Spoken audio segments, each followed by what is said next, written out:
Ada, find a man and marry. You have been waiting for a man for 10 whole years. Emeka will surely come back and marry me. You will see. Emeka, you engaged me for 10 whole years. 10 years, and this is how you end it. Ada, I didn't ask you to wait. Emeka, you didn't just lose me. You lost everything. There is a kind of love that is so pure, so honest, so completely without condition, that when it is broken, it does not just hurt the person who gave it. It offends God himself. This is that kind of story. Adaeze Okafor was 24 years old the night Emeka knelt before her under a sky so full of stars, it looked like God had deliberately lit the whole thing just for this moment. She was not a flashy woman. She was not loud. She was the kind of woman that the elders pointed at quietly and said, that one has something inside her that cannot be taught.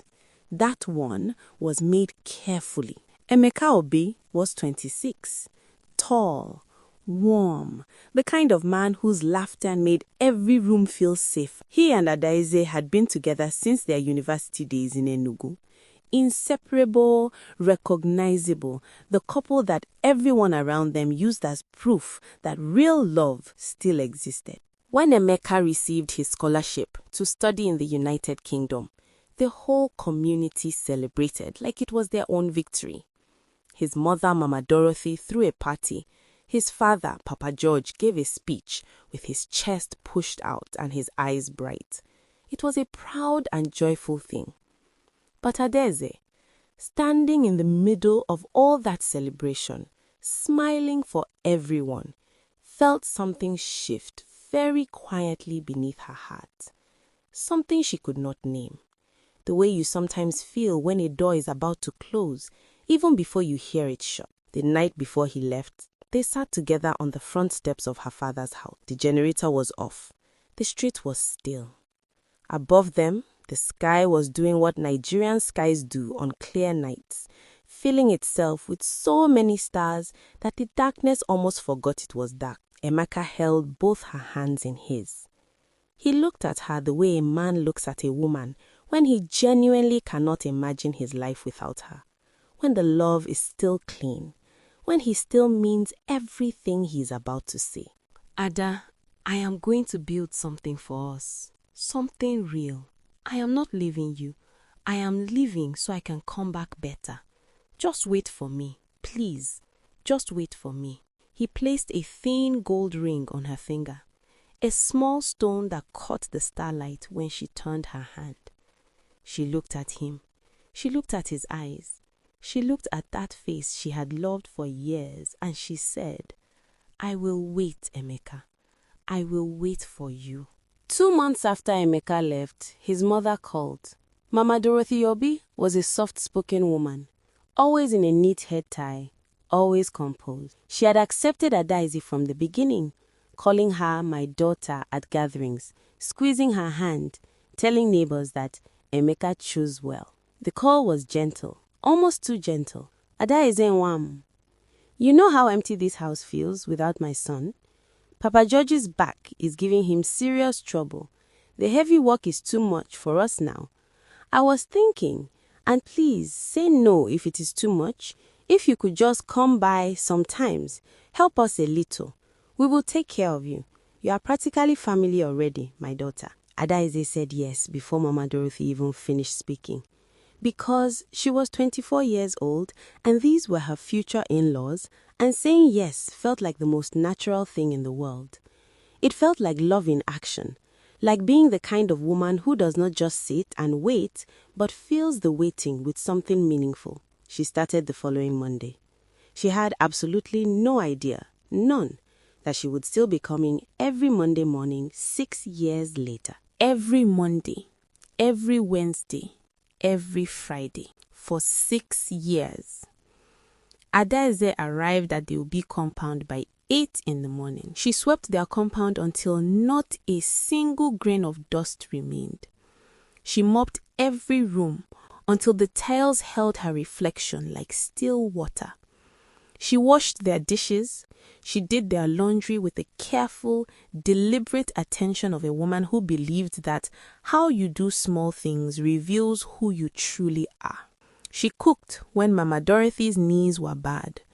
She sat with Papa George on slow, hot afternoons when his back pain turned him quiet, and she listened to his stories about his village, his youth, the old days, with the full, patient attention that old men deserve and rarely receive. She called them Mama. She called him Papa.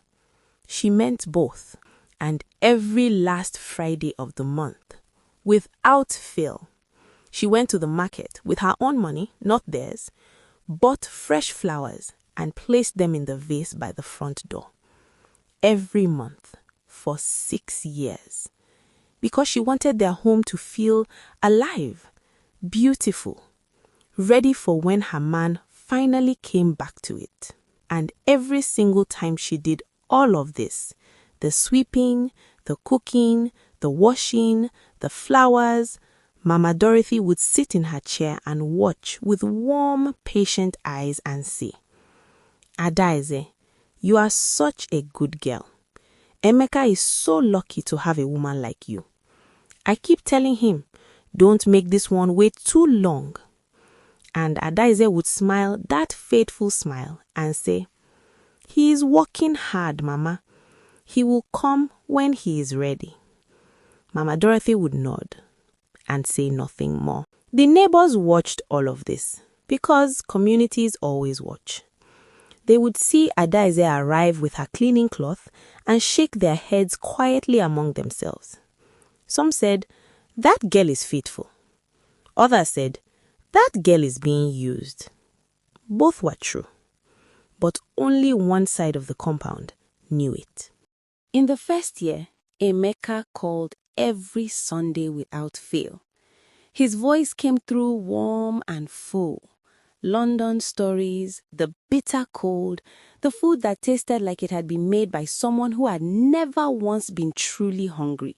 The people who walked fast and never looked at each other. He made her laugh. He sent money for her birthday. He recorded voice notes so long that she played them over and over at night, just to hear the sound of his breathing between his sentences. In the second year, the calls moved to every other Sunday. He was busy, he said. The work placement had begun. She understood. She adjusted quietly, the way women who love deeply learn to adjust, shrinking their own needs without being asked. In the third year, the calls became once a month. Short calls, thin calls, the kind of call a man makes when he is managing someone, not loving them. But Adaeze told herself it was the distance, the pressure. She found an explanation for everything because that is what love does when it is not yet ready to see the truth standing directly in front of it. In the third year, a man came to her father's compound. His name was Nnamdi Eze, a civil engineer from a good Anambra family, quiet and deliberate in the way of a man who understood that words carry weight and should be chosen accordingly. He had seen Adaeze at a mutual friend's traditional wedding and had not been able to stop thinking about her since. He did not send a middleman. He came himself, palm wine, kola nuts, back straight, eyes completely honest. "I have come for your daughter." Adaeze came outside. "I am engaged. My man is in London. He is coming back." Nnamdi looked at the thin gold ring. He looked at her face carefully. The way a man looks when he is reading not just what is being said, but everything underneath it. He finished his drink slowly. He thanked her father with full respect. He stood and walked toward the gate. But at the gate, he stopped.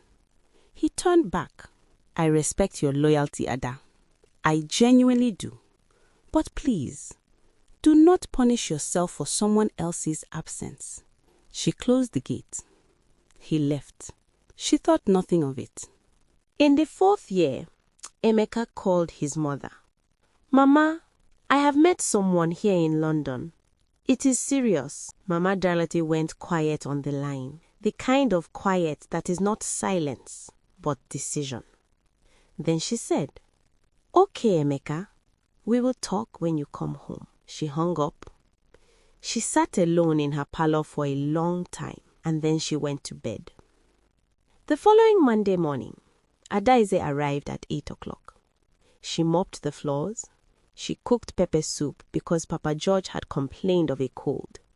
She went to the market and came back with fresh flowers and placed them in the vase by the front door, gently, carefully, the way she always did. Mama Dorothy sat in her chair and watched every single moment of it. Her warm eyes, her patient smile. "You are such a good girl, Adaize.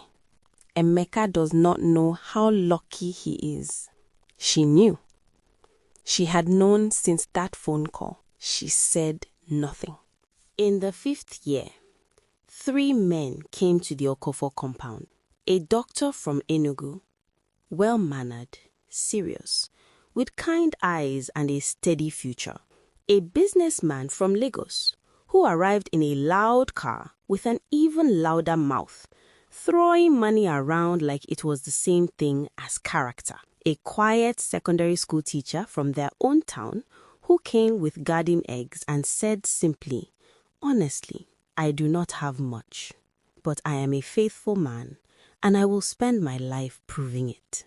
3 different men, 3 different lives they were each offering her. Adaize looked at all 3 of them and sent them all away. "I am engaged. My man is coming back."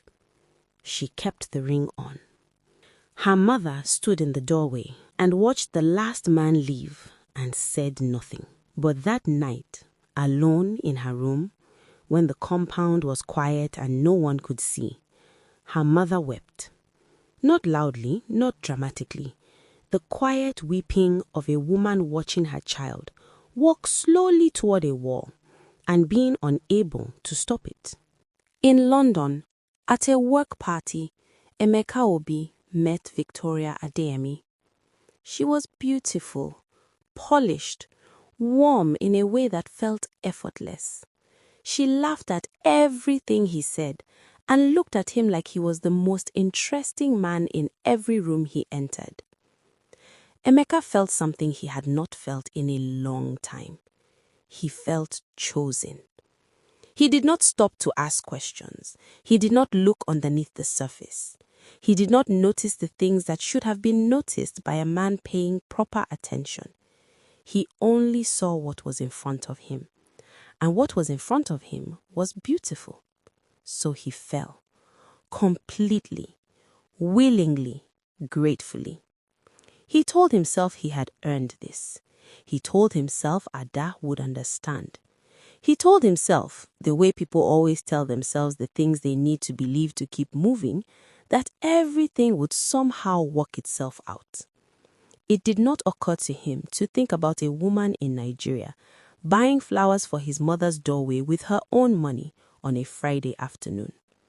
It did not occur to him at all. In the 8th year, in a small, quiet ceremony in London, with no family from home and no announcement to anyone back in Nigeria, Emeka Obi married Victoria Adeyemi. Adaize did not know. She was at her cousin's naming ceremony that same weekend, dancing in a shrebi she had sewn herself, laughing with relatives, looking beautiful in the way a woman looks when she's still carrying hope and does not yet know that somewhere across the ocean, the reason for her hope was at that very moment cutting a wedding cake. In Nigeria, Mama Dorothy came home from Sunday service, warmed her food, and sat alone at the dining table of a house that a young woman had cleaned with faithful hands for 6 years. She said grace before she ate. She asked God for peace. God heard every word she said. He was simply waiting for the right moment to respond. In the 10th year, on a quiet evening, Adaize's phone rang. Emeka. She picked up before the first ring had even finished. She always did. His voice came through warm, familiar, almost like those early days when she would tuck herself into the corner of her bed and talk to him until midnight, and the love was still uncorrupted and everything was still possible. Ada, how are you? How is the family? Her heart swelled so fast, it almost hurt. We are well, Emeka. It has been so long since... I know, and I am sorry. Ada, listen to me. I have something to tell you. I am coming home. The world stopped. What? I am coming home. August. I have things to settle here and then I'm coming. We have waited long enough, Ada. It is time. She began to cry before she could stop herself. 10 years of held breath, releasing all at once. Emeka, you are serious? You are really coming? I am serious, Ada. Prepare yourself. She called her mother the moment the call ended. Her mother screamed so loud that 3 neighbors came outside to check if someone had been hurt. Her father, a man who showed emotion the way the dry season shows rain, walked slowly to his room, sat in his old chair, and pressed both hands over his eyes. His shoulders moved once. Just once. She cooked for 2 days straight. She went to the salon at 6 in the morning so that not a single detail would be out of place. She bought a new dress, deep burgundy, fitted at the waist. She took the ring off and placed it gently in a small box. Ready, finally ready, to be replaced by something real. She stood at the gate. She told herself, you see, you were right the whole time. You were right. The black SUV turned into the street. Her heart rose like a bird the moment the engine cut. The door opened. Emeka stepped out. Older, 10 years older, fuller, refined by a life that had clearly been kind to him, but still him. Still the face she had memorized across 10 years of calls, photos, and whispered prayers. She stepped forward. Then the passenger door opened. A woman stepped out. White dress, 7 months pregnant, unmistakable, visible, final, beautiful in that quiet, intentional way of a woman who planned this moment. She looked around slowly. Then she reached for Emeka's hand, and Emeka, without thinking, took it. Adaze stood at the gate, still, silent, watching the hand that once promised her forever, now resting inside another woman's grip. Her voice came out calm, too calm. You brought her to my father's compound? Ada, please. This is Victoria. We've been married for 2 years. I should have told you. 2 years. Does your mother know? Emeka looked down. His silence answered louder than words ever could. And in that moment, everything rearranged itself inside her mind. I was still cleaning her house, still buying her flowers. Her breath shook. She poured me zobo. She called me her daughter. And she already knew everything. Adaze nodded, just once. Slow, controlled. Not a breakdown, not anger. Something worse, understanding. The kind that kills love instantly. She turned around, walked back into the compound, step by step. Dignified, untouched. She closed the front door. What her mother heard when that door closed was a sound she would carry to her grave. Not a scream, Something quieter, something worse. The sound of a life collapsing without warning. Adaize sank to the floor of the hallway. Her mother sank with her. She knew. Her voice broke into something fragile. Mama Dorothy knew. I was still cleaning her house, still buying her flowers. Her breath shook. She poured me zobo. She called me her daughter. And she already knew everything. Her mother held her, tight, silent. Because there are betrayals. And then there are betrayals that wear love like perfume.